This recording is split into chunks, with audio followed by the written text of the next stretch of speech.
ओम गण श्री महागणेशाय नमः। राधे राधे दोस्तों, कैसे हैं आप सब। दोस्तों 25 जुलाई से सावन का माह शुरू हो गया है।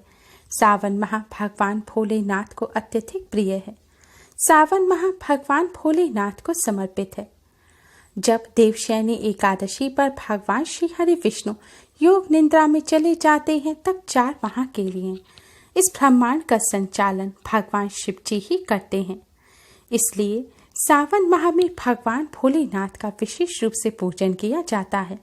मान्यताओं के अनुसार सावन माह में भोलेनाथ का पूजन करने से भोलेनाथ अपने भक्तों की सभी मनोकामनाओं को पूर्ण करते हैं। मान्यता है सावन के महीने में भगवान शिव माता पार्वती के साथ पृथ्वी का भ्रमण करते हैं और अपने भक्तों को आशीर्वाद प्रदान करते हैं। मान्यताओं के अनुसार पूरे साल भर में भोलेनाथ का पूजन करने से भोलेनाथ इतने प्रसन्न नहीं होते जितने केवल सावन मात्र में करने मात्र से हो जाते हैं। मान्यताओं के अनुसार अन्य मास की तुलना में सावन मास में भगवान भोलेनाथ का पूजन करने से 1000 गुना पुण्य फल की प्राप्ति होती है। यह माह भगवान भोलेनाथ की कृपा प्राप्त करने के लिए बहुत ही शुभ माना जाता है।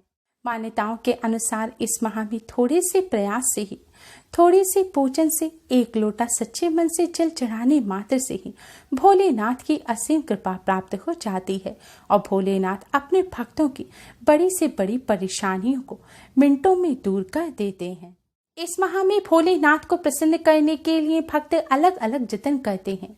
कुछ भक्त कांवड़ लाते हैं और भोलेनाथ का अभिषेक करते हैं, तो कुछ भक्त सावन में सोमवार का, प्रदोष का और शिवरात्रि का व्रत करते हैं जिससे भोलेनाथ की उन्हें कृपा प्राप्त हो सके। दोस्तों जैसा कि हम सभी जानते हैं कि भोलेनाथ भोले भंडारी हैं। वह अपने भक्तों पर बहुत ही जल्द कृपा करते हैं। लेकिन क्या आप जानते हैं कि अगर भोलेनाथ के पूजन में कुछ गलतियां कर दी जाएं तो भोलेनाथ उतनी ही जल्दी क्रोधित भी हो जाते हैं। हमारे शास्त्रों में कई ऐसी चीजों के बारे में बताया गया है जिन्हें भोलेनाथ के पूजन में भूलकर भी इस्तेमाल नहीं करना चाहिए। तो आइए दोस्तों जानते हैं कि कौन सी ऐसी चीजें हैं जिन्हें भोलेनाथ के पूजन में नहीं इस्तेमाल करना चाहिए। कौन सी ऐसी चीजें हैं जो भोलेनाथ को भूलकर भी अर्पित नहीं करनी चाहिए, अन्यथा भोलेनाथ क्रोधित हो जाते हैं और व्रत और पूजा का फल प्राप्त नहीं होता। दोस्तों भोलेनाथ की कृपा प्राप्त करने के लिए वीडियो को एंड तक जरूर देखें। आपने अगर हमारे चैनल को अभी तक सब्सक्राइब नहीं किया है तो जल्दी से चैनल को सब्सक्राइब कर बेल आइकन को भी जरूर दबाएं और इस वीडियो को लाइक कर अपने फ्रेंड्स के साथ शेयर जरूर करें। दोस्तों सबसे पहली चीज है बेलपत्र। जी हाँ दोस्तों, आपने सही सुना। जैसा कि हम सभी जानते हैं कि बेलपत्र तो भोलेनाथ को अवश्य ही अर्पित करना चाहिए। बेलपत्र भोलेनाथ को बहुत प्रिय है। लेकिन क्या आप जानते हैं कि हर प्रकार के बेलपत्र भोलेनाथ को प्रिय नहीं है। अगर आप गलत या फिर गलत तरीके से बेलपत्र भोलेनाथ को अर्पित करेंगे तो भोलेनाथ प्रसन्न होने की बजाय आपसे क्रोधित हो जाएंगे। इसलिए बेलपत्र को भोलेनाथ को चढ़ाते समय कुछ बातों का विशेष ध्यान रखें। सबसे पहली बात तो यह है कि बेलपत्र के पत्ते कहीं से भी कटे फटे नहीं होने चाहिए। अगर बेलपत्र का पत्ता कटा फटा है या बेलपत्र पीले रंग का हो गया है तो आप ऐसे बेलपत्र को भूलकर भी भोलेनाथ को अर्पित ना करें। दूसरी बात, बेलपत्र हमेशा वही भोलेनाथ को अर्पित किया जाता है जो एक डंडे में 3 पत्ते लगे हुए होते हैं। कई बार देखा जाता है कि बेलपत्र 3 जुड़े हुए ना मिले तो लोग एक बेलपत्र का पत्ता ही भोलेनाथ को अर्पित कर देते हैं या एक्स्ट्रा टूट जाए तो उसको भोलेनाथ को अर्पित कर देते हैं। ऐसा भूलकर भी नहीं करना चाहिए। एक बेलपत्र का पत्ता आप भोलेनाथ को भूलकर भी अर्पित ना करें क्योंकि वह अपूर्ण होता है और अगर पूजन में आप अपूर्ण चीज चढ़ाएंगे भोलेनाथ को तो आपके पूजन का फल भी अपूर्ण रहेगा, यानी कि आपका पूजन पूर्ण नहीं माना जाएगा और आपको पूजन का पूर्ण फल भी प्राप्त नहीं होगा। इसलिए सदैव एक डंडे में जो 3 बेलपत्र जुड़े हुए हों वही बेलपत्र आप भोलेनाथ को अर्पित करें। बेलपत्र चढ़ाते समय आप उसकी उचित दिशा का ध्यान रखें। शिवलिंग पर बेलपत्र चढ़ाते समय पत्र की चिकनी सतह को आप शिवलिंग पर चढ़ाएं और जो डंडियों की तरफ है वह ऊपर की तरफ होनी चाहिए। बेलपत्र चढ़ाने से पहले आप बेलपत्र को जल से शुद्ध कर लें, उसके बाद ही भोलेनाथ को अर्पित करें। अधिकतर सावन के सोमवार या फिर शिवरात्रि के दिन ही भोलेनाथ को बेलपत्र अर्पित किया जाता है, लेकिन इस बात का विशेष ध्यान रखें कि सावन के सोमवार और किसी भी सोमवार या फिर शिवरात्रि के दिन बेलपत्र नहीं तोड़ना चाहिए। ऐसा करने से दोष लगता है, इसलिए पूजा से एक दिन पहले ही आप बेलपत्र तोड़कर रख लें। बेलपत्र कभी भी बासी नहीं माना जाता, इसलिए आप उसे धोकर भोलेनाथ को अर्पित कर सकते हैं। शिवलिंग पर बेलपत्र चढ़ाते समय हमेशा अनामिका उंगली, अंगूठा और मध्यमा उंगली की मदद से ही आप बेलपत्र भोलेनाथ को अर्पित करें। शिवलिंग पर बेलपत्र अर्पण करने के साथ ही आप जल की धारा जरूर चढ़ाएं, यानी कि पहले शिव जी का जलाभिषेक करने के पश्चात जब आप बेलपत्र चढ़ा दें, तब आप थोड़ा सा जल बेलपत्र चढ़ाने के बाद शिवलिंग पर अवश्य ही चढ़ाएं। दोस्तों, दूसरी चीज है दूध। भोलेनाथ के शिवलिंग पर दूध अर्पित करने की परंपरा प्राचीन काल से चली आ रही है, लेकिन दूध चढ़ाते समय ही हम भोलेनाथ को प्रसन्न करने की बजाय क्रोधित कर देते हैं, क्योंकि भोलेनाथ को सदैव कच्चा दूध चढ़ाना चाहिए और अधिकतर हम सभी के घरों में दूध आते ही उबाल दिया जाता है और वही उबला हुआ दूध भोलेनाथ को अर्पित कर दिया जाता है। ऐसी गलती भूलकर भी ना करें। भोलेनाथ को सदैव कच्चा दूध अर्पित करें और हो सके तो गाय का दूध ही आप भोलेनाथ की शिवलिंग पर अर्पित करें, क्योंकि गाय के दूध को ही अमृत माना जाता है। दोस्तों, दूध चढ़ाते समय एक और गलती जो हम सभी करते हैं वह है दूध को तांबे के पात्र में रखकर चढ़ाना।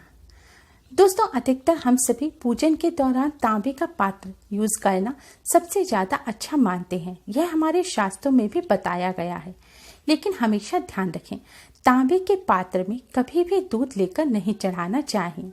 मान्यताओं के अनुसार तांबे के पात्र में दूध जहर हो जाता है और तांबे के पात्र से चढ़ाया हुआ दूध भोलेनाथ को प्रसन्न करने की बजाय नाराज कर देता है। इसलिए जब भी आप भोलेनाथ पर दूध चढ़ाएं तो आप स्टील या फिर पीतल या फिर चांदी के पात्र का इस्तेमाल करें।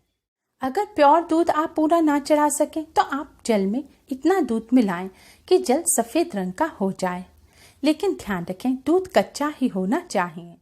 दोस्तों, हमारे यहाँ सभी पूजन में हल्दी, कुमकुम और चावल का इस्तेमाल किया जाता है। हम सभी के पूजा का जो बॉक्स या टोकरी होती है उसमें चावल, कुमकुम और हल्दी अवश्य ही रखी होती है, लेकिन ये आपको विशेष ध्यान रखना चाहिए कि भोलेनाथ की शिवलिंग पर कभी भी चावल, कुमकुम या फिर हल्दी ना चढ़ाएं। भोलेनाथ की जो शिवलिंग होती है वह भोलेनाथ का बैरागी रूप है और हल्दी, कुमकुम सौभाग्य के प्रतीक होते हैं। इसलिए भोलेनाथ की शिवलिंग पर कभी भी हल्दी, कुमकुम नहीं चढ़ाने चाहिए। और चावल तो चढ़ा सकते हैं, लेकिन चावल चढ़ाते समय भी इस बात का विशेष ध्यान रखें कि चावल टूटे हुए नहीं होने चाहिए। चावल हमेशा साबुत जो चावल का दाना हो, जिसे अक्षत कहा जाता है, उसी को पवित्र माना जाता है। ऐसे चावल ही आप भोलेनाथ की शिवलिंग पर चढ़ा सकते हैं। अगर आप भोलेनाथ की प्रतिमा का पूजन कर रहे हैं, तस्वीर है, मूर्ति है, भगवान शिव जी का परिवार है, तो आप भोलेनाथ को हल्दी, कुमकुम से तिलक कर सकते हैं। हल्दी, कुमकुम केवल शिवलिंग पर नहीं चढ़ाई जाती, क्योंकि वह भोलेनाथ का बैरागी रूप है। तस्वीर और प्रतिमा पर आप हल्दी, कुमकुम चढ़ा सकते हैं।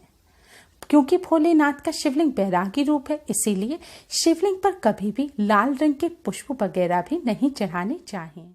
कोई भी ऐसी चीज जो सौभाग्य के प्रतीक होती है वह भोलेनाथ की शिवलिंग पर भूलकर भी अर्पित ना करें।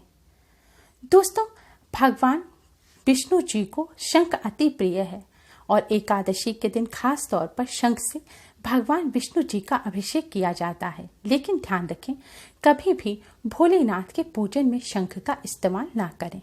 शंख से कभी भी भोलेनाथ को जल अर्पित ना करें। शास्त्रों के अनुसार भोलेनाथ के पूजन में शंख वर्जित होता है। इसके साथ ही भोलेनाथ को कभी भी नारियल का पानी भी नहीं चढ़ाना चाहिए। भोलेनाथ को आप नारियल अर्पित कर सकते हैं, सूखा नारियल या फिर हरा नारियल भी अर्पित कर सकते हैं, लेकिन नारियल का जो पानी होता है वह कभी भी भोलेनाथ की शिवलिंग पर ना चढ़ाएं। शंख की तरह ही तुलसी जी भी भगवान श्री हरि विष्णु को अत्यधिक प्रिय हैं। तुलसी के पत्ते के बिना भगवान विष्णु का पूजन अधूरा होता है। लेकिन शास्त्रों के अनुसार भगवान शिव जी का पूजन करते समय आप भूलकर भी तुलसी का पत्ता ना रखें। भगवान शिव जी को कभी भी तुलसी का पत्ता ना चढ़ाएं। अगर आप ऐसा करते हैं तो आपको पूजा का फल प्राप्त नहीं होगा और भोलेनाथ आपसे नाराज हो जाएंगे। इसलिए भोलेनाथ का पूजन करते समय कभी भी तुलसी का पत्ता ना रखें। अगर आप भोलेनाथ के साथ भगवान विष्णु जी को भी भोग लगा रहे हैं तो दोनों को अलग अलग पात्र में भोग रखकर आप भोग अर्पित करें। भगवान विष्णु जी का पात्र जो है उसमें आप तुलसी का पत्ता अवश्य रखें, लेकिन जो शिव जी का पात्र है उसमें आप तुलसी का पत्ता भूलकर भी ना रखें, वरना शिव जी आपसे क्रोधित हो जाएंगे। दोस्तों, अगली चीज है केतकी का पुष्प। भोलेनाथ के पूजन में कभी भी केतकी का पुष्प इस्तेमाल नहीं करना चाहिए। भोलेनाथ ने केतकी के पुष्प को शाप दिया है और कहा है कि जो कोई भी मुझे केतकी का पुष्प अर्पित करेगा मैं उसके पूजन को कभी भी स्वीकार नहीं करूंगा। इसलिए सदैव ध्यान रखें, भोलेनाथ के पूजन में केतकी के पुष्प का इस्तेमाल भी ना करें। इसके साथ ही कन्याएं इस बात का विशेष ध्यान रखें कि वह भोलेनाथ की शिवलिंग का स्पर्श ना करें।